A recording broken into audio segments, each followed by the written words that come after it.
Well, we back now, y'all. The Midnight Hour Radio Show with Vivian Bang from Sullivan and Son. Vivian, what's going on? Hi. Hi, Vivian. How you doing today? What's going on? I'm great. Thanks for having me. Oh yeah, you guys come on your way to town pretty soon. You're on your way to Cleveland pretty soon, right? Is Vivian coming? Actually, Steve and the gang are. I'm not part of the comedy troupe, but yeah, they'll be there, I believe. Oh, I thought you were gonna be with them this time. Yeah. Oh no, I wish. For sure. Well, Vivian, you know what? I don't think a lot of people know just how much you've done in the entertainment business. They not hip. They not hip. I know that you was working with Jim Carrey not too long ago in a movie. That's how you pretty much, I saw that was in the beginning of your career. Tell us about that. Yeah, I played Sumi in the movie Yes Man with Jim Carrey, and that was a Warner Brothers production. And Sumi is funny. She's this, girl who's looking for marriage and all of that, and she works in a wedding stationery store, so all day long she gets to watch other people, find love and have this big celebration of marriage, and that's all that she's looking for, and, she doesn't have it, so she's a little bitter. So Jim Carrey sort of comes in, and, they think it's really funny, and she has absolutely no sense of humor about it until he sort of woos her with speaking Korean, her native tongue, and that's only because he was opening portals and saying yes to everything. So he learned to speak Korean. That was like one of the things. Well, I mean, that's a legendary man in Hollywood. What was it like working with Jim Carrey? Oh, he's so much fun. I always thought he would be such a goofball off stage as well. And you meet him, and he's such a serious guy.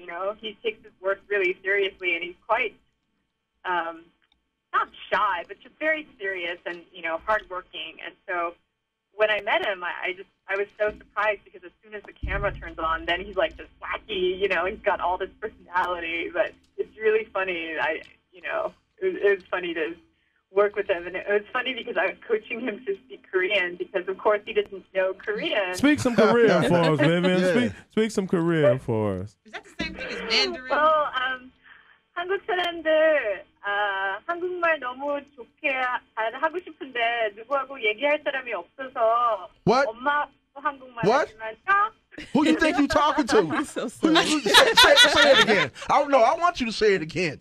Say it again. Oh, it's so funny because once I was in this show called The Corner on HBO, and they sort of had me go off, and I was playing a Korean cash register, a registrar, and I kind of was improvising and started speaking in Korean. They're like, "We love everything you did, but just to make sure, like all of that was okay for television, wasn't it?" Hey, you know what though? I saw Memoirs of a Geisha Girl. Mm-hmm. Yo, you was deep. Yo. I'm trying to tell you something. It's like I wanted to say. All of the actresses, they were supposed to be playing Japanese geisha girls, but they were Chinese. A lot of the actresses. Right. From all over. So they not only had this, they barely could sort of speak English, but they also had a very thick Chinese accent. So it was really funny. Well, let me ask you this. Let me ask you this about geisha girls.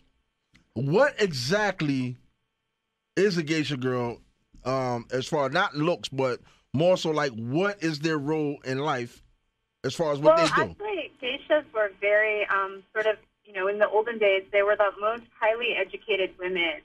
And is that right? They were educated because they had to entertain the men. And, it's hard to entertain if you don't have a lot going on up there, So they were very aware politically and, of the arts, and they studied music. And so they were basically there to entertain. But, like they had to study. They were great painters, musicians, dancers, singers. Right. Because the reason why is because it's like they was pretty much showing only one side of that. That's all. Yeah. So, Vivian, I wanted to ask you. This is Cheryl McCauley. Cheryl with the C. McCauley. Okay. Hi. I wanted to ask you. I know I've seen you on House MD. Mm-hmm. Do you like being in film better than in movies better than on television, or which do you prefer? I think every project is like a different experience. Mm-hmm. House was interesting because no one told me that House actually off stage is his character the entire time. Oh, wow. I don't remember. And, I expected like Jim Carrey to be like that, right. like a wacky person. And I go on the set of House, and I was like, does he not like me? What's going on? Did I say something? Did I do something wrong? And it was literally he was in character the entire time. I was just going to say the same thing. Hey, listen, because I don't remember you being on Monk. What episode on Monk was you on? Which one? Monk. That's my show. Oh, yeah. I think I've watched like 3 episodes of that today. Were, cut out of that. But I was super excited because I got to work on the scene with Andy McDowell. I played his... Yeah. I mean, you done did so much, Vivian. It's unbelievable. How about Friends and Sex in the City?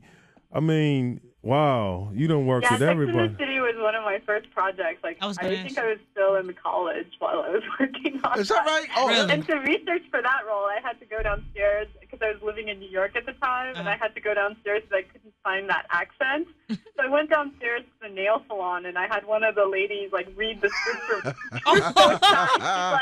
She's like, can I help you? Oh, Lord. You're a true artist. And I made that character based on the way that she read it. Wow. So it was really fun to research. That's really good. That's cool, I mean, that's such an exciting. Is it an? Well, I would think it's an exciting life. So, are the pros and cons? Do they weigh each other out, or what? Oh, the life of an actor. Yes. The working actor. Yes. Yeah. You're not waiting on tables anymore. From outside the industry. I just found out the other day that models, when they go to casting calls, they get a car sent to their house to drive them around. Oh, I'm like, why don't we get cars? Man. Most of my life is spent in my car going from one audition to another, and I'm looking for parking spaces. Well, let's talk about your big role now as the little sister on Sullivan and Son. Oh, I love this show so much. Susan, she is basically a very jealous sibling who has a one-sided rivalry with her brother, Steve, who's like the popular bartender, the popular friend, the popular son, the golden child. And, I have a lot of fun playing with her, just because we have a great cast. We have legends like Stan Lauria, Brian Doyle Murray, Deborah Saul. Mm-hmm. I mean, and then we've got these stand-up comedians, Ahmed Ahmed, Owen Benjamin, Roy Wood, and Steve, of course, who created the show. So it's a really eclectic group of sort of punk rockers. Is that right? So are you more of a comedic actress, or do you prefer drama? What do you like? I'm really good at drama, but I keep getting these roles in comedy, so I'm not going to say no. No, that's right. You sound like you loving life like that. Happy. Yeah, happy-go-lucky. Yeah, but no, I come from a theater background, so I've actually, been in a lot of plays. I do a lot of serious plays.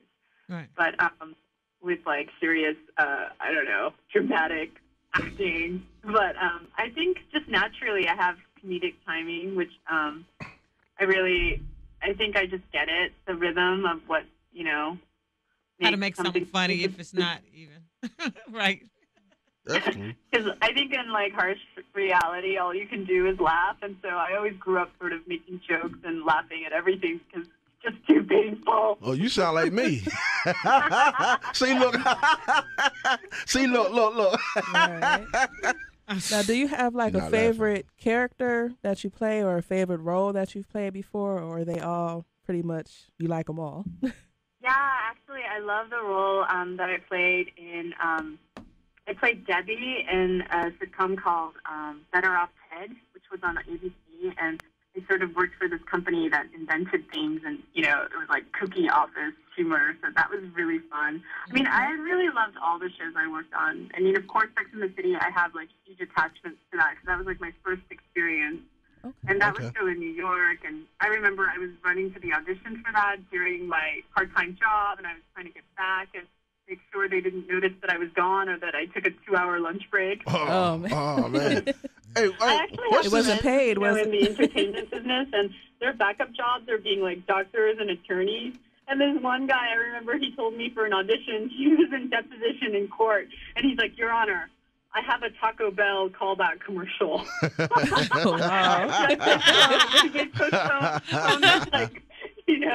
That's the realest thing ever, though. Another day. Yeah. Right? What's this Oscar nomination? And the judge was so surprised. He's like, yeah, okay. Hey, what's this Oscar nomination you got? On a short film. For short. Our short was nominated. It was called Our Time Is Now, and it was with Kevin Pollak, and it was such a fun ensemble piece to work on. It was about this doctor who, is prescribing, helping everybody else to sort of get over their issues. Meanwhile, his time is up. And so sort of about it's a comedy about like the shortness of life and how you have to sort of seize every moment because we don't have, you could get that call tomorrow. Well, we got about 1 minute. About 1 minute left. Vivian, what would you like America to know, Europe to know about, your character on Sullivan and Son on TBS? Or about Vivian Bang herself? I think she's really misunderstood. She just needs your validation and your love. Like everyone. Don't we all? She's like one of those girls that throws you a birthday party, but then she wants to make sure you give her credit for throwing her birthday party. Yeah, we all know one of those. But she means well. Yeah. Well, we want to say thank Vivian Bang for taking time out of her busy schedule to come on the Midnight Hour radio show. Yeah, that's weird. We definitely want to give her an opportunity to invite you back to the show. Definitely But see, the thing is I'm one of your fans. You know what I'm saying? At the same time, I'm a radio host, but I'm a fan of Vivian Bang. Thanks for having me. It's I love that people are like recognizing with Sullivan and Son, and I love all the comments. I read everything that everyone tweets about us, and on the fan page as well. So thanks so much for this. That's what you do. Yeah, you want to give our listeners some information about where they can get in touch with you, where they can follow you? Are you on Twitter, Facebook, or anything like that? I'm on Twitter. I joined Twitter. And how do you like that? Twitter. It's my name, Vivian Bang. And on the Sullivan and Son fan page, I believe, on Facebook, all of our sites are up there. All the cast info, everyone. So you can get in. It's such a funny world now, this virtual. You can get in touch with everyone. It's amazing. Right. It's amazing. It's just so amazing. That is cool. But yeah, we really want to thank you for coming. We had a great time. I want to say one thing. Kamsahamnida. I hope I didn't mess that up. Nice. Yes, so Korean today.